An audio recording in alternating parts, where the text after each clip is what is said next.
बचत कैसे करें, निवेश कहाँ करें, कर्ज से कैसे बचें? अगर ये सवाल आपको परेशान करते हैं, क्या सैलरी मिलने के कुछ टाइम बाद ही आपके सारे पैसे गायब हो जाते हैं? अगर आपका पैसा आपके पास नहीं रहता और आपको बार बार पैसे से जुड़ी प्रॉब्लम्स फेस करनी पड़ती है, तो अब चिंता छोड़िए। पेश है वो किताब जो आपकी आर्थिक आजादी का रास्ता दिखाएगी। मिलिए मोनिका हलन की बेस्टसेलर लेट्स टॉक मनी से। ये सिर्फ एक किताब नहीं, आपकी आर्थिक समझ को बदलने वाली एक गाइड है। ये आपको सिखाएगी कि कैसे छोटे छोटे फैसलों से आप अपने वित्तीय लक्ष्यों को आसानी से हासिल कर सकते हैं। इस बुक समरी में लेखिका ने इस बात को साफ साफ बताया है कि आखिर आपके पैसे जाते कहाँ हैं। शायद आपको ये लगे कि इस किताब में पैसे की बात की जा रही है, तो इसमें बड़े बड़े और मुश्किल फाइनेंशियल टर्म्स के बारे में बातचीत की जाएगी, लेकिन ऐसा बिल्कुल नहीं है, क्योंकि इस किताब में ऑथर ने पैसों के बारे में बहुत ही आसान शब्दों में समझाया है। ये किताब हर उस इंसान को पढ़नी चाहिए जिसे अपने पैसे कमाने से लेकर बचत करने में प्रॉब्लम होती है, खासकर students, teenagers, adults. Introduction, debt, equity, assets, investments चारों ऐसे शब्द हैं जिसे सुनकर किसी भी नॉन फाइनेंशियल व्यक्ति के सर में दर्द होने लगे, क्योंकि जो लोग फाइनेंशियल बैकग्राउंड से होते हैं उन्हें इन सब चीजों के बारे में जानकारी होती है, लेकिन जिन लोगों की बैकग्राउंड फाइनेंशियल नहीं होती है उन्हें इन टर्म्स को समझने में बहुत प्रॉब्लम होती है। कुछ लोगों को तो ये सारी चीजें इतनी बुरी लगती है कि वह इन सब चीजों से पीछा छुड़ाने की कोशिश करते हैं, लेकिन आपकी जानकारी के लिए बता दें कि आप चाहकर भी ऐसा नहीं कर सकते हैं, क्योंकि फाइनेंस की नॉलेज आपको बिना इन सब चीजों को समझे नहीं मिलेगी, और पैसे को समझना आपको तभी मुश्किल और डरावना लगेगा जब आप उसके बारे में इस तरह से सोचेंगे। इस बुक समरी में आपको आपके पैसे को मैनेज करने के लिए सिंपल फाइनेंशियल सिस्टम के बारे में बताया जाएगा। साथ ही आपको ऊपर बताए 4 शब्दों के बारे में भी आसान शब्दों में बताया जाएगा। The money order. क्या आपकी लाइफ में कोई ऐसा समय रहा है जब आपके पास खाने तक के लिए पैसे ना हो? मतलब आप किसी बेकरी शॉप पर गए हैं, लेकिन वहां जाने के बाद आपको ऐसा लगा हो कि अगर आप पेस्ट्री खाने की जगह पैसे को रख लेंगे तो आपके पैसे बाद के लिए बच जाएंगे। क्या आपको बिल पे करने की चिंता हुई है? अगर हाँ, तो हम आपको कहना चाहेंगे कि ऐसा कोई भी व्यक्ति अपना फाइनेंशियल कंडीशन खुद हैंडल कर सकता है। अपने फाइनेंस को हैंडल करना बहुत ही ज्यादा आसान है। आपको बस अपने पैसों को एक मनी बैंक या फिर एक पिगी बैंक की तरह देखना होगा।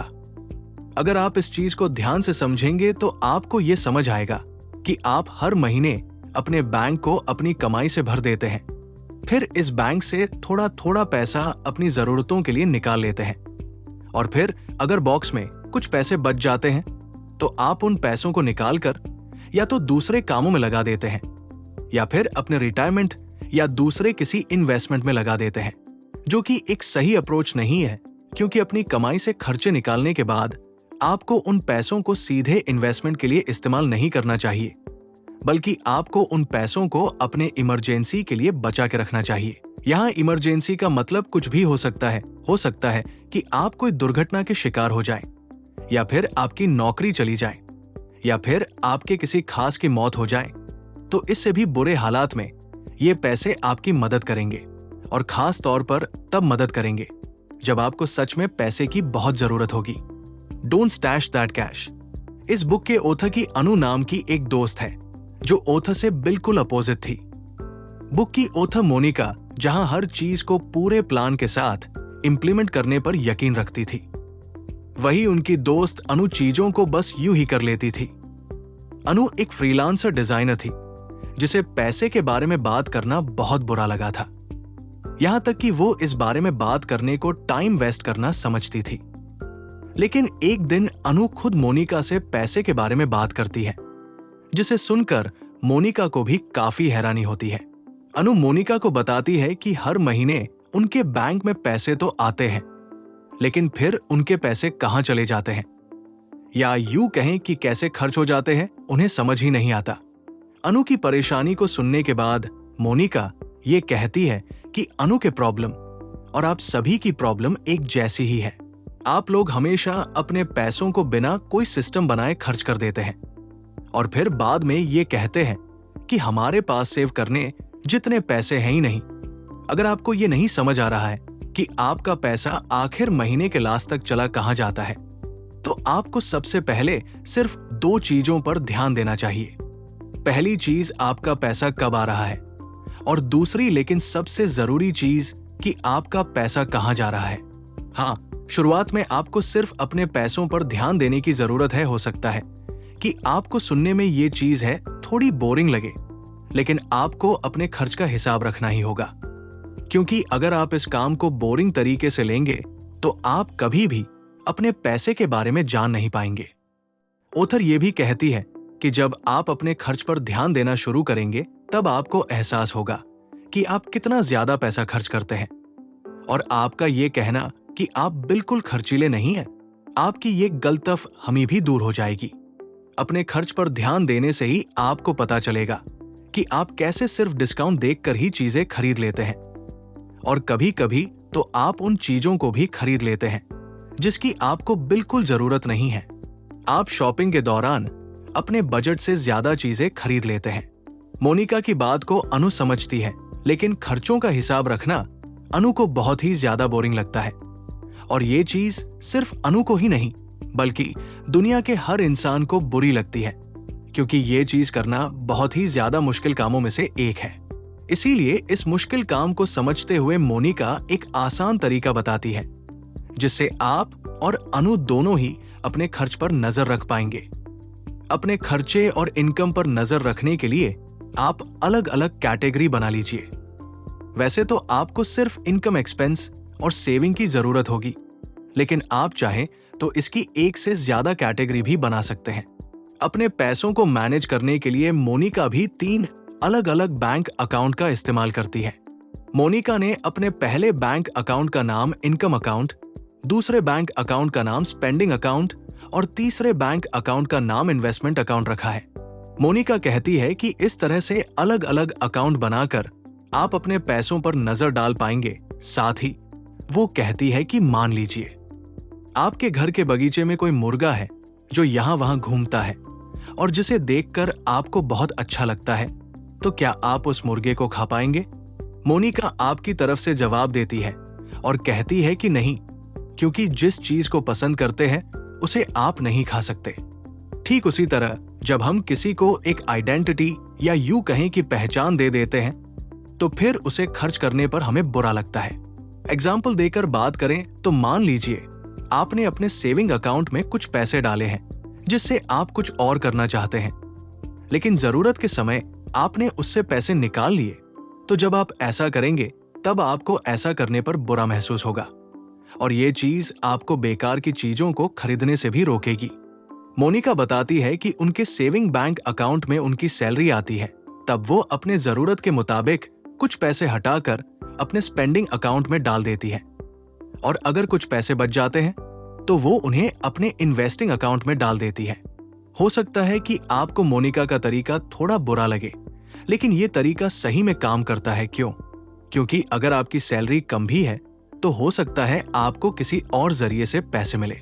लोगों को जब भी कोई पैसा मिलता है तो वो उन्हें बिना सोचे समझे ही खर्च कर देते हैं, लेकिन आपको ऐसा बिल्कुल नहीं करना है। जब भी आपको आपकी सैलरी के अलावा भी कुछ पैसे मिले तो आप उसे अपने सेविंग अकाउंट में डालिए। मोनिका कहती है कि इस तरह से अगर आप अपने पैसों को बैंक में डाल देंगे तब आप चाहकर भी उन पैसों को खर्च नहीं कर पाएंगे, क्योंकि जब आपके पास कैश ही नहीं होगा तो आप उसे खर्च कैसे करेंगे? साथ ही आपको अपने आप को ऑनलाइन बैंकिंग से पैसे खर्च करने से भी रोकना है।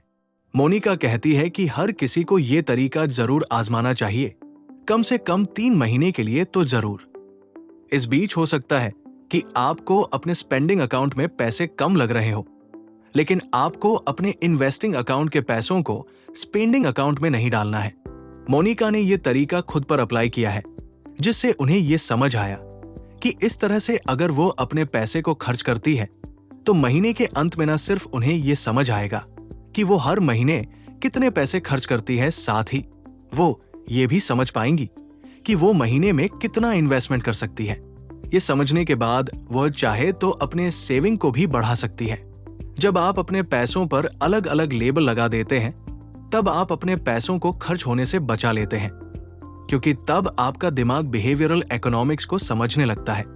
और एक बार जब आपको अपने बजट पर चलने की आदत हो जाती है, तब आपको उसमें चेंज लाना अच्छा नहीं लगता है। Finally we are investing. शुरू में आप सभी की तरह मोनिका भी खुद को इन्वेस्टिंग से दूर रखना चाहती थी, क्योंकि आप ही की तरह मोनिका को भी इन्वेस्टिंग कॉम्प्लिकेटेड और डरावना लगता था।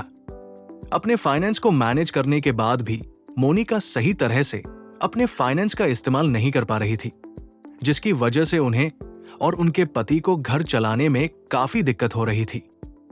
शादी के कुछ समय बाद मोनिका की एक बेटी होने से उनका फाइनेंशियल रिस्क थोड़ा और बढ़ गया।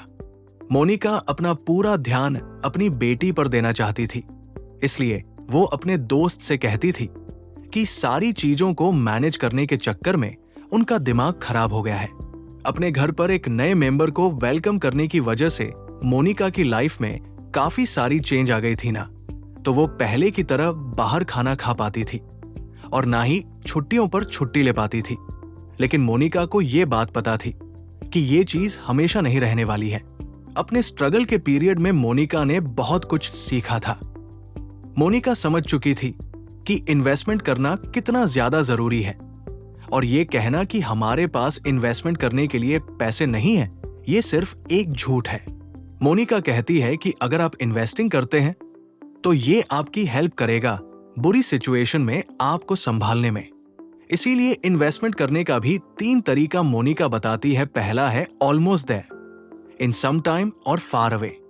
पहले इन्वेस्टमेंट से आपको रिटर्न तुरंत मिलता है, लेकिन दूसरे और तीसरे इन्वेस्टमेंट से रिटर्न मिलने में आपको टाइम लगता है। जब आप इस तरह से इन्वेस्टमेंट करना सीख जाएंगे, तब आप अपने पैसों को मल्टीप्लाई करना भी सीख जाएंगे।